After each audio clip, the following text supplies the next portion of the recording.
Halo selamat pagi, saudara kembali berjumpa di Kompas Bisnis hari ini Senin 29 Agustus 2022. Nah pagi ini saudara, Kompas Bisnis masih akan mengulas soal BBM subsidi. Jadi jangan bosen-bosen ya, karena ini kayaknya pemerintah juga maju mundur nih soal kenaikan harga BBM subsidi. Kalau di 2 minggu lalu katanya, kata Luhut Binsar, minggu lalu nih harga BBM bakal dinaikin. Tapi ternyata di minggu kemarin tidak ada kabar soal kenaikan harga BBM. Tapi Presiden Jokowi pesen di minggu lalu kalau Presiden bilang semuanya harus dihitung betul sebelum diputuskan karena ini menyangkut hajat hidup orang banyak. Menteri Keuangan Sri Mulyani minggu lalu juga membeberkan data soal harga BBM subsidi. Ini saudara, harga dan juga perbandingan harga BBM dari harga jual dan juga harga normal. Kita mulai dari yang disubsidi oleh pemerintah yaitu Pertalite dan juga solar. Untuk saat ini selisihnya cukup tinggi dari harga jual untuk Pertalite 7.650 per liter, harga normalnya harusnya sekarang sudah mendekati harga 15.000 atau selisihnya berarti 6.800. Begitupun dengan solar, subsidinya adalah saat ini adalah 8.800 sementara harga jualnya saat ini masih di kisaran 5.150. Nah buat Anda yang juga mungkin bilang, saya kan nggak pakai subsidi atau BBM subsidi Pertalite, saya pakainya Pertamax nih. Nah ternyata saudara, Pertamax yang Anda gunakan saat ini juga tidak sesuai harganya. Jadi berbeda antara harga yang dijual saat ini yaitu di angka 12.500, ternyata harusnya harga ekonominya adalah 17.300. Berarti ada selisih 4.800 yang merupakan kompensasi yang saat ini dikeluarkan oleh Pertamina. Ini adalah 3 harga BBM yang saat ini harganya selisihnya cukup dalam dibandingkan dengan harga ekonominya. Meskipun kalau dilihat memang yang paling besar selisihnya adalah solar lalu juga Pertalite. Jadi kalau Pertamax selisihnya adalah hanya 4.800. Gak hanya BBM aja yang harga jualnya saat ini jauh dari harga seharusnya. Tapi LPG 3 kg atau mungkin yang Anda kenal dengan LPG gas tabung melon yang warnanya hijau muda itu harga juga jauh sekali dari harga ekonomi. Harga jual saat ini adalah Rp4.250 per kilogram. Jadi kalau kita kali 3 berarti harga jualnya mungkin sekitar 14.000 sampai 15.000 atau sampai maksimal Rp20.000. Sementara harusnya harga normalnya per kilogram sudah mencapai 18.500.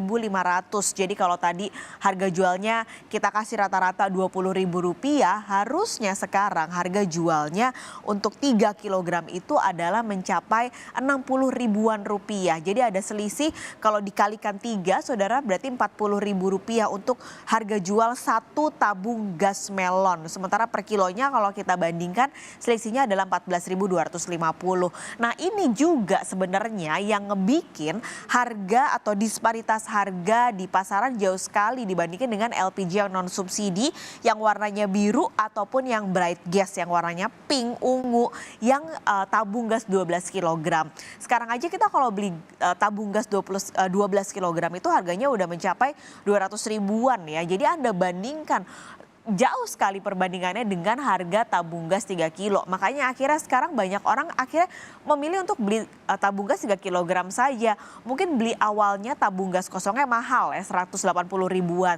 Tapi setelahnya untuk membeli tabung gas LPG 3 kilogram ini lebih murah tentunya dibandingkan kalau kita beli gas yang harganya 12 kilo. Ini juga yang akhirnya bikin pemerintah jadi gamang. Di satu sisi subsidinya salah sasaran sebenarnya untuk BBM dan juga LPG. Tapi di saat yang sama kalau harganya naik sekarang udah pasti bakal memengaruhi daya beli masyarakat. Lalu juga pasti akan memicu inflasi sampai akan menurunkan angka pertumbuhan ekonomi. Padahal saudara, ini angka yang juga kemarin diberikan oleh Menteri Keuangan Sri Mulyani. Angka anggaran subsidi dan juga kompensasi energi. Berarti ini untuk yang LPG, lalu juga BBM dan juga listrik, angkanya sudah sangat membengkak. Anda lihat ya, harusnya di APBN 2022 yang diketuk palu, anggarannya hanya 152,5 triliun. Tapi beberapa bulan kemarin pemerintah minta ke DPR untuk ada tambahan lagi anggaran karena udah nggak bisa 152 triliun, nggak cukup duitnya, ditambahlah menjadi 502,4 triliun. Tapi ternyata ini juga nggak cukup hingga akhirnya perkiraan kalau BBM subsidi ini nggak diapa-apain harganya atau nggak ada pembatasan, maka anggarannya perkiraannya bisa semakin membengkak menjadi 698 triliun rupiah. Jadi besar sekali anggarannya kalau kebijakan ini nggak diapa-apain. Menteri Keuangan Sri Mulyani juga kembali menegaskan kalau BBM subsidi ini salah sasaran. Jadi harusnya ada perhitungan lagi supaya APBN nggak makin berdarah-darah. Nah di saat yang sama keuangan negara juga tetap bisa jadi bantalan saat ada goncangan. Berikut pernyataan Menteri Keuangan Sri Mulyani. Subsidi yang ratusan triliun ini jelas sasarannya dan yang menikmati adalah kelompok yang relatif mampu.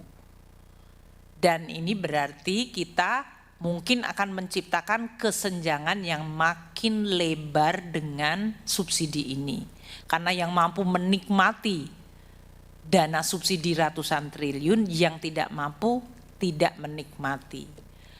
Nah, untuk itu memang akan diperlukan berbagai langkah-langkah untuk satu, tetap menjaga APBN kita sebagai shock absorber, artinya subsidi itu nggak akan dicabut, tapi penyesuaian mungkin perlu untuk dipertimbangkan di dalam kerangka untuk tadi memperbaiki dari manfaat distribusi bagi masyarakat.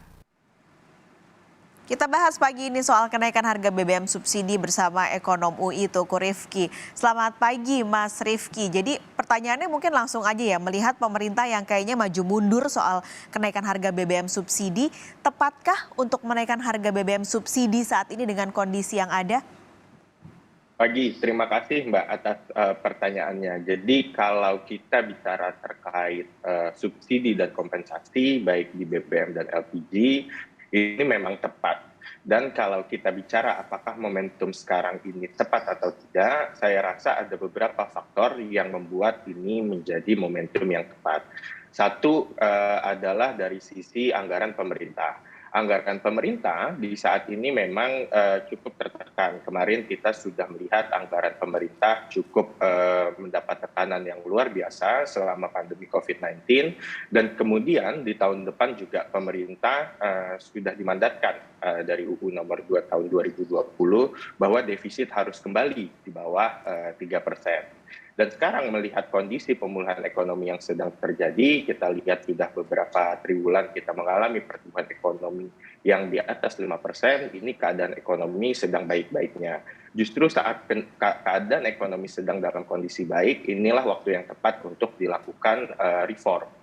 Dan dalam hal ini reform penyesuaian harga subsidi BBM dan LPG menjadi waktu yang tepat. Karena kemudian kalau reform ini dilakukan misalnya saat ekonomi sedang tertekan, justru ini makin memperparah kondisi yang sudah ada. Jadi memang kondisi yang sedang baik ini perlu dimanfaatkan untuk melakukan reform. Dan satu hal lagi yang perlu di-highlight adalah kita tahun 2023-2024 ini akan mulai memasuki tahun-tahun politik. Sehingga biasanya di tahun-tahun mendekati tahun politik, tahun pemilu ini semakin susah untuk melakukan reform. Karena memang ongkos politiknya itu semakin mahal atau political cost-nya semakin tinggi. Sehingga memang sebelum kita semakin jauh mendekati tahun politik, saya rasa ini momentumnya cukup tepat untuk kemudian pemerintah melakukan reform subsidi BBM dan LPG. Nah ini emang sesuatu hal yang mungkin buat masyarakat hal yang menyakitkan gitu ya. Kalau kata lagu terluka tapi tak berdarah gitu Mas Rifki. Tapi mau nggak mau harus dilakukan. Nah kalau hitung-hitungan Mas Rifki yang paling pas tuh sebenarnya harganya berapa sih untuk kenaikan harga BBM subsidi ini? Oke, kemarin pemerintah sudah menunjukkan, tadi juga datanya sudah ditunjukkan bahwa memang harga keekonomian dari masing-masing kelompok BBM dan LPG ini rentangnya berbagai macam magnitudenya. Tapi kita bisa lihat bahwa subsidi dan kompensasi yang diberikan oleh pemerintah ini cukup besar. Ada yang mencapai bahkan hampir 80% itu disubsidi oleh pemerintah dan lain semacamnya. Nah, kalau kita bicara harga ideal, ideal, ini tentu kita perlu melihat lagi bagaimana kondisi saat ini. Kondisi saat ini kita melihat kondisi ekonomi sedang cukup baik gitu, dan memang dalam realitanya mungkin cukup sulit untuk pemerintah menerapkan seluruh harga BBM dan harga LPG ini sesuai harga keekonomian di pasar. Sehingga kemudian pemerintah perlu menaikkan tidak sampai harga keekonomian misalnya, tapi cukup mendekati harga keekonomian.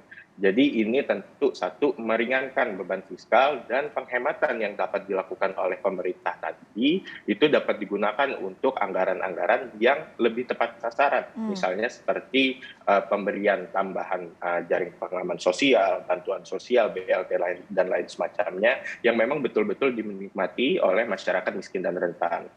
Jumat lalu juga sudah disampaikan oleh Ibu Menteri Keuangan bahwa subsidi ini Pertalite, Pertamax, solar dan LPG ini banyak yang dinikmati oleh masyarakat yang sebetulnya mampu, masyarakat yang seharusnya tidak mendapatkan oleh subsidi oleh pemerintah gitu. Jadi sebetulnya yang ideal itu naiknya mendekati harga keekonomian, walaupun nampaknya memang sulit dilakukan, mempertimbangkan berbagai aspek stakeholders dan juga political cost-nya. Tapi saya rasa semakin tinggi atau semakin mendekati ini harga keekonomian nampaknya lebih baik, karena kemudian penghematan yang lebih besar tersebut lalu bisa digunakan untuk anggaran-anggaran yang memang ditujukan untuk masyarakat yang lebih tepat sasaran tadi. Oke, tapi ini kan kayaknya sudah kita dengarkan gaungnya dari beberapa pekan yang lalu gitu. Kalau pemerintah lagi mau menggodok soal kenaikan harga BBM subsidi, tapi nggak jadi-jadi gitu Mas. Nah semakin panjang ini pemerintah nggak memutuskan, apa sih dampaknya?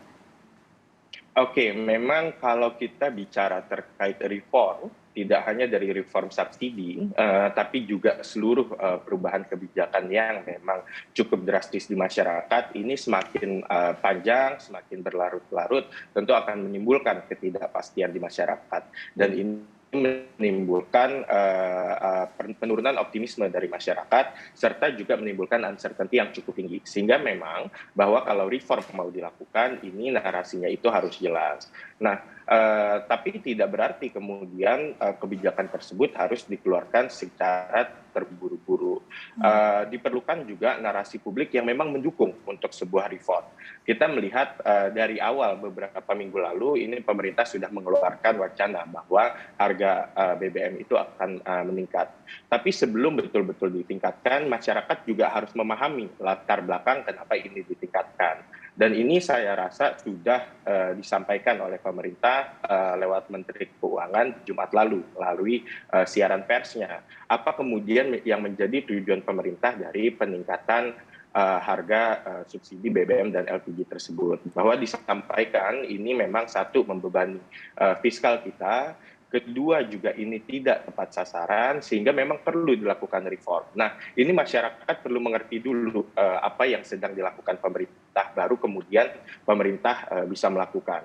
Karena kita sudah lihat juga di masa lalu bahwa kemudian perubahan kebijakan yang dilakukan secara terburu-buru, secara tergesa-gesa, tanpa dipahami publik secara baik, ini malah menimbulkan backfire gitu, atau menimbulkan efek yang kontradiktif gitu, kemudian ditentang masyarakat sehingga pemerintah kemudian mencabut kembali.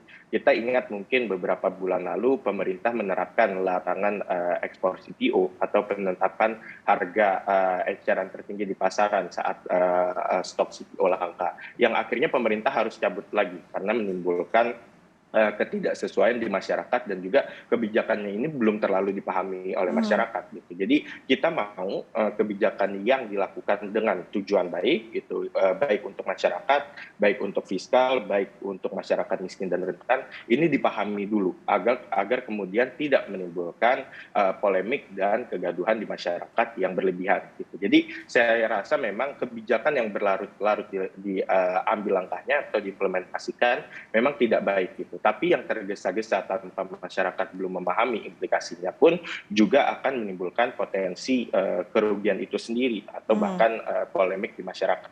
Oke. Jadi saya rasa ini masih dalam timing yang tepat gitu, bahwa pemerintah secara gencar menyuarakan apa yang ingin dilakukan dan apa yang ingin ditujukan dari kebijakan ini gitu. Lalu kemudian saat masyarakat sudah mendapatkan informasi, sudah mendapatkan narasi yang tepat, baru ini diimplementasikan. Ini juga merupakan fungsi dari pemerintah untuk menyampaikan apa yang memang dilakukan, yang memang tujuannya ini untuk masyarakat tadi. Oke, jadi memang butuh waktu yang tepat agar efektif kebijakan ini berjalan dan tidak menimbulkan riak-riak juga di masyarakat. Mas Rifki, terima kasih banyak waktunya pagi ini di Kompas Bisnis. Sehat selalu. Baik, terima kasih Mbak. Sehat selalu.